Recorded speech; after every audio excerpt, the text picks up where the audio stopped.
Nasema liko jambo linataka kutokea. Mungu ninayemtumikia anataka kukuzalisha jambo litakalozungumza na dunia ya kwamba Mungu anaishi.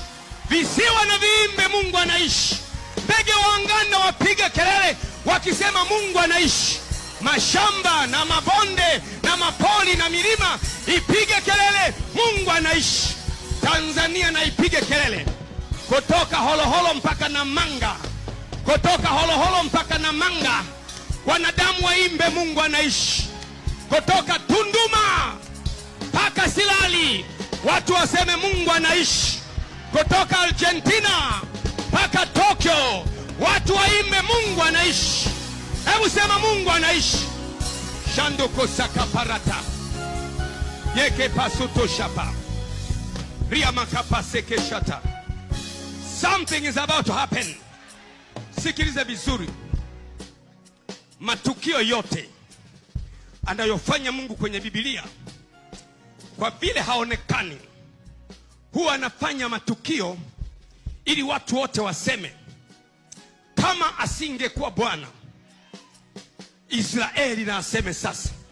Ili watu waseme walikuwa kama waotao wana wa Israeli waliokaa utumwani muda wa miaka 70.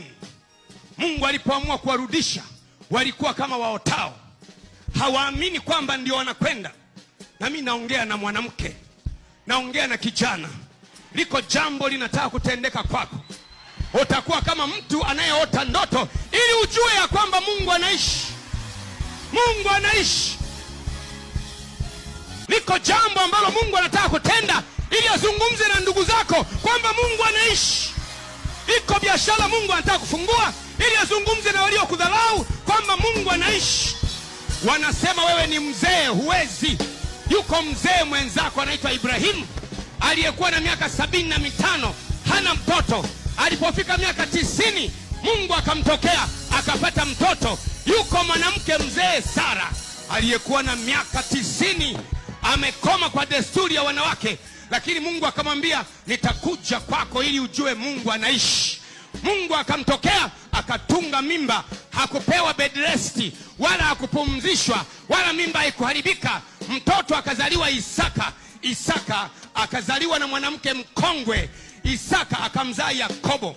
Yakobo akazaa watoto 12, mmoja wao ni Yuda.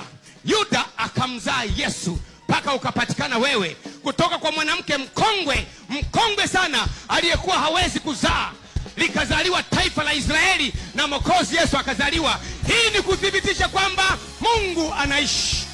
Hata wewe mambo yako ni mabaya, yamekwenda vibaya, umekuwa kikongwe kwenye kila jambo, kikongwe kwenye biashara, umedhoofika sana, lakini sasa liko jambo linataka, nasema liko jambo linataka kutokea. Mungu ninayemtumikia anataka kukuzalisha jambo litakalozungumza na dunia ya kwamba Mungu anaishi. Visiwa na viimbe Mungu anaishi. Ndege wa angani wapige kelele wakisema Mungu anaishi. Mashamba na mabonde na mapoli na milima ipige kelele Mungu anaishi. Tanzania na ipige kelele.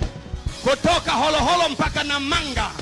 Kutoka Holoholo mpaka Namanga wanadamu waimbe Mungu anaishi. Kutoka Tunduma mpaka Silali watu waseme Mungu anaishi. Kutoka Argentina mpaka Tokyo watu waimbe Mungu anaishi. Hebu sema Mungu anaishi. Shandoko sakaparata yeke pasuto shapa ria makapa seke shata. Something is about to happen. Sikiliza vizuri. Matukio yote anayofanya Mungu kwenye Biblia, kwa vile haonekani, huwa anafanya matukio ili watu wote waseme kama asingekuwa Bwana Israeli na aseme sasa. Ili watu waseme walikuwa kama waotao wana wa Israeli waliokaa utumwani muda wa miaka 70. Mungu alipoamua kuwarudisha walikuwa kama waotao. Hawaamini kwamba ndio wanakwenda. Na mimi naongea na mwanamke, naongea na kijana. Liko jambo linataka kutendeka kwako. Utakuwa kama mtu anayeota ndoto ili ujue ya kwamba Mungu anaishi. Mungu anaishi. Liko jambo ambalo Mungu anataka kutenda ili azungumze na ndugu zako kwamba Mungu anaishi. Iko biashara Mungu anataka kufungua ili azungumze na waliokudharau kwamba Mungu anaishi. Wanasema wewe ni mzee, huwezi.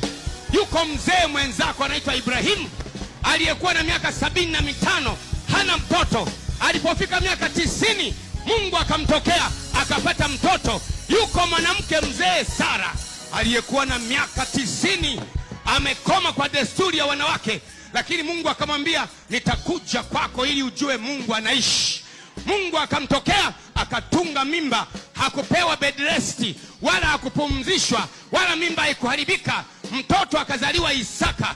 Isaka akazaliwa na mwanamke mkongwe. Isaka akamzaa Yakobo. Yakobo akazaa watoto 12, mmoja wao ni Yuda. Yuda akamzaa Yesu, mpaka ukapatikana wewe kutoka kwa mwanamke mkongwe sana aliyekuwa hawezi kuzaa. Likazaliwa taifa la Israeli na Mwokozi Yesu akazaliwa. Hii ni kuthibitisha kwamba Mungu anaishi. Hata wewe mambo yako ni mabaya, yamekwenda vibaya, umekuwa kikongwe kwenye kila jambo, kikongwe kwenye biashara, umedhoofika sana, lakini sasa kwa jambo linataka